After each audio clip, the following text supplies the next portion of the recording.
Now today, I'm going to talk with you about our screen game down at the bottom. So in something that we do a little bit differently in our screen game is we don't just call a screen and throw it to that guy. We have built in from the run screen options and the run pass options to now a screen pass option, where we will call one of our best plays, one of our quick throw plays, with a screen called to the opposite side. And I'll give you some examples, show you some cut-ups of them. So we have something that gets the quarterback to look one way. We'll either throw it to that individual if it's open, or we're going to throw the screen the other side. So there's a lot of built-in advantages. We'll take what they give us, but if not, we have eyes focus here, which generally brings the defense with it and be able to give us the screen play. We'll talk about the blocking and how that helps also when the defender that we find the most difficult to block is removed, and that's generally going to be the Sam linebacker in the defensive sets that we'll show you. To give you an idea of how this has all started, I mean, this whole read stuff, obviously, the triple option stuff and option dates back a long time ago, but the run or pass or screen in this situation option is not as old. Going back to when I started coaching back in the late 80s and early 90s, and I was an eye guy, I would tell you that one of the things that you found, there was always a challenge with these overhang players when you'd get into like a twin set with a slot receiver right there, and you'd run a man scheme like this counter play that we have drawn up, or a lead draw or an ISO play on the Sam, and that overhang player here, who I have designated as a strong safety, is kind of a split the distance guy in the box. He's putting himself in a position where he says, hey, I can cover you out there, but I can also play run support in the box. And that's a challenge when you're trying to block him, because if this guy gets a run read downhill, he steps in, and that receiver just can't get to him. You're just not going to get a block on that guy, and he's a free player to the block, to the run now. All right, so in order to be able to control the overhang, and that's the term that we use, we need to be able to control the overhang. And we talked to our quarterback back in the 90s and talked to them about, we got to control him. If he's going to play the run, if he's in on the run, we're going to put this guy on a bubble screen.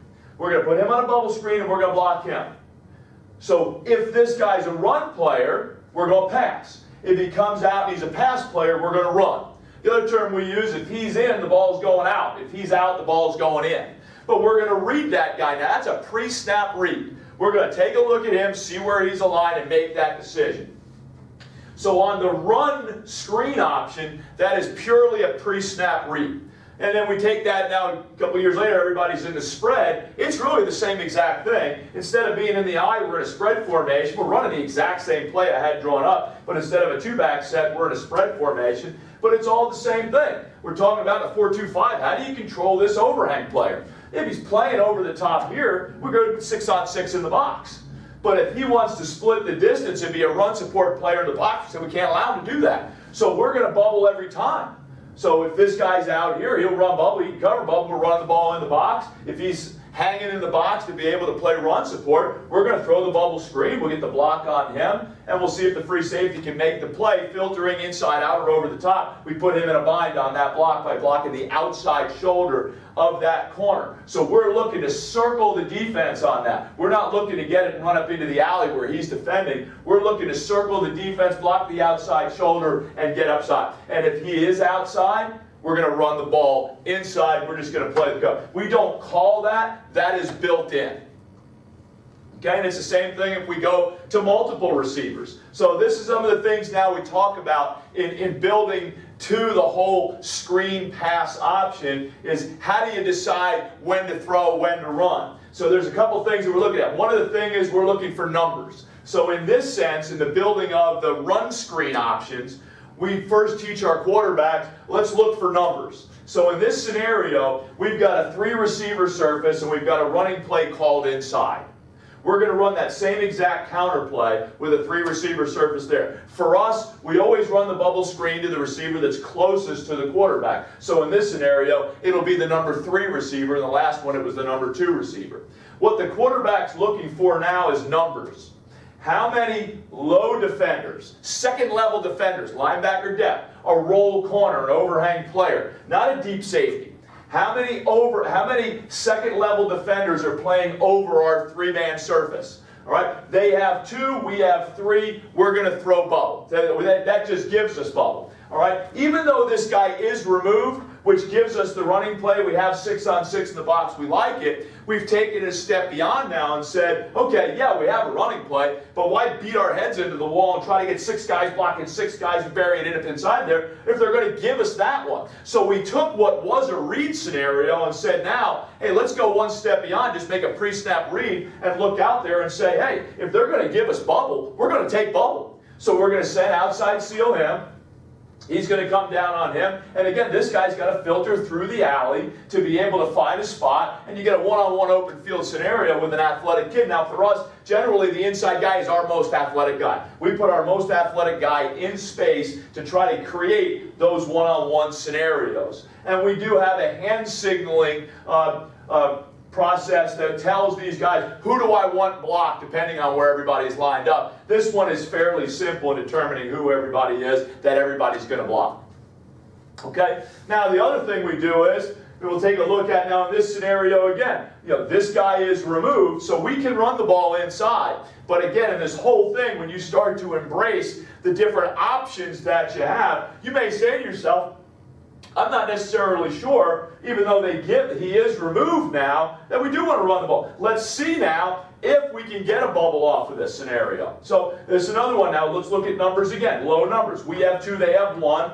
A deeper, a soft corner is not considered a second-level player. We consider him a third-level player. If you define it by yards, it would probably be 7 yards. So at 7 yards, we determine that he is a deep defender. And if he's deep, we're going to say there's 1 low on 2. So in that scenario, we are going to be able to say, all right, we're going to block the 1 low defender. So he'll signal to him which one he wants blocked. It's going to obviously be this one. So he's going to crack back. We're going to go. And now we're going to go one-on-one in space. Again, we're going to catch the ball on our side of the line of scrimmage. Generally, this guy's going to be in a back pedal, drop step, or he's going to be open shuffle, and we're going to get the ball with a few yards to be able to say we're going to go one-on-one with him. If he's a great open field tackler, we're going to get 4 or 5 yards. If he's not, we're going to get a whole bunch of yards, and this guy's going to have to come over and run support. So that's another situation of numbers and being able to take advantage of what they're going to give us. So if they're going to give us that, even though we have what we want in the box, going back to the slide we first started with, where he is removed, we don't have to worry about the overhang. If they give us that, we're going to take it. Another one we'll look at doing is just looking at leverage. So the green ones are dictated in leverage right now. Here's a scenario where we've got a single receiver. Now with a single receiver, in our screen game, we'll put him on a hitch screen. So he's going to step up, step back. So again, it is a throw. Both of these throws are on our side of the line of scrimmage, which is what defines them as a screen. A screen pass is a forward pass on our side of the line of scrimmage. Okay, so we're not throwing the ball across the line of scrimmage. He's going to step up, step back, so it is a screen pass. And we'll look at leverage. If this guy is a deep defender, we don't worry about him. And if this guy has leverage, whereas he's hanging the box, and this guy has space, we'll also take a look at just throwing the hitch out, maybe into the boundary, we can get it out to him fast and be able to see how quickly they can recover and try to make that tackle on him. So again, we have numbers or leverage. So we went from just reading an overhang to say, hey, if you're playing run, I'm going to pass.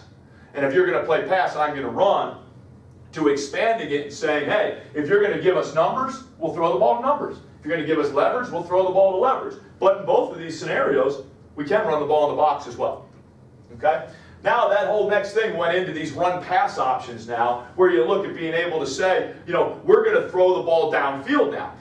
Now I'll get in a little bit later where I think the run-pass options have some negative things about them. I mean, they're great. Everybody's doing them right now, but there's some things in the run-pass options that are a little challenging, and we'll share with you in a little bit. But with these scenarios now, it goes back to, instead of now reading an overhang player for an inside run, we're going to read an inside player. We're going to designate right now the Sam linebacker. And in this situation, we're running an inside zone RPO, where we've got a stick route over here and a choice route over here. So at any point in time, you can throw the choice route. Now the key thing is with these is, you worry a little bit about man downfield, so you got to be able to get rid of the ball. So in this scenario, if we're purely going to read what we have highlighted right now on the run-pass option with the Sam linebacker, if the Sam stays in the box, we're going to throw that stick route. If the Sam expands on the stick route because he has number 3 and number 3 makes a vertical release, then we're going to run the ball inside. Okay, and we're going to block everybody up. We'll block 5 on 5. The 6th guy, if he leaves, we run the ball. So again, if he's in, the ball's out. If he's out, the ball's in. I mean, that is pretty much run-pass option, and we put this guy on a choice route. Again, you've got to be able to get the ball and throw the ball and make the decision on what you want to do over to that side. And again, I do think, and I'll get into it, there's a few things that are problems with that. Here's the number one concern is the screens that we went over first are post-snap reads. Quarterback takes his time, looks, you can see the clock, or the back judge's hand up, and no, I got plenty of time to make that decision. The RPO, the run pass option we just covered, you need to make a post-snap and you got to make an option read quick. So if you're not an option team, that quarterback is put in a bind when he gets the ball right away. I got to make a decision. Do I hand it off or throw it immediately? Because guys are going downfield. One of the other problems, and you'll see it on a slide, is man coverage. That if we're reading the stick and there's a guy in the box and a guy covering the stick route in man coverage, well, you got the 6th guy in the box, you only have 5 blockers, and you have a guy on him. The RPO is out the window. It doesn't do you any good now. You can't do either one of them. You can't run the ball, and you can't throw the stick RPO. So now you're stuck having to run the one-on-one choice route. The other one is, and I think officials are getting more and more in tune to this, is the illegal man downfield. You know, and I just think it's because defensive coaches are screaming, and head coaches that are defensively minded are screaming that there's offensive linemen downfield, center's blocking the mic. He's 5 yards downfield, and the ball's getting thrown, you know, at the same level as him. So I think you're getting more and more of the wings now starting to call that stuff, which I think is a major issue. And then the last one is, it's a change of a blocking scheme. If you noticed, and if I go back to it, we were running inside zone left. He's going to the right. I mean, so there is a change of blocking scheme when you call the RPO. So if we just said, hey, inside zone left, everybody would step and work to the left. If we called inside zone RPO stick, he has to know, okay, RPO indicates I better not be working to the left. I need to RPO it. I need to be able to block him because that's the read. I don't need to climb to him anymore. So there's a change. The offensive line has to change something that they don't normally do. So these are the negative things I think are involved in RPOs. Okay, and these are all of them in a nutshell. Again, it's the option that we talked about. It's the illegal man downfield. It's a scenario of man coverage where you're reading him to hand it off. You got 5 blockers blocking 5. You can't block him, but you can't throw it to him because he's in man coverage. So you can't throw the stick. You can't run 5 on 6 in the box. Quarterback, if he gets the ball, you better teach him to press it to this side because we're not blocking him. You change the blocking scheme. So there's a lot of things that have to happen in an RPO, and the quarterback has to make that decision now. And if you're not a big option team, RPOs are not that easy. All right, there's a lot of things. Now, I would share with you the SPOs, the RPO that we run, and I've done some other clinic work on this, and you can access, actually, if you go to some of my web stuff, you can access an RPO clinic that I did also. So if you go to olineclinics.com, you can access this. Now, the RPO that we think is the best one that we run is off a pin and pull scheme. And I'll share with you the reasons why I think it's so much better. So in this scenario right now, what we have is we've got a quarterback pin and pull. So it's a gap scheme. We're coming out on the run, and we're going to run an RPO based on the overhang player here. That we're going to run the ball to the edge of the box, and quite simply, if he's going to run support, we're going to throw the ball. And if he's going to be in coverage, we're going to run the ball. So the advantage of this is going back again, it doesn't matter all those things. It's not a quick option play because the quarterback is on the run. It's kind of like sprint out. He has a lot of time to make the read on this RPO to determine whether he's going to run the ball or throw. You don't have to worry about illegal man downfield because the guys that are they're doing one of two things in a pin and pull concept, and you can read more on this on some of the stuff that I have posted on my social media outlets, is they're either pinning on the line of scrimmage or they're pulling on a wide pull outside the box. So it's going to be some time. It's going to be almost 2 seconds before you have any offensive lineman that's on the other side of the line of scrimmage. So it affords the quarterback ample time. You're not going to get an illegal man downfield if you're going to throw the football. The other thing is the man coverage thing doesn't matter. If these guys are both in man coverage and they run and go, well, we're just going to run there anyway because we're reading the guy that would be in man.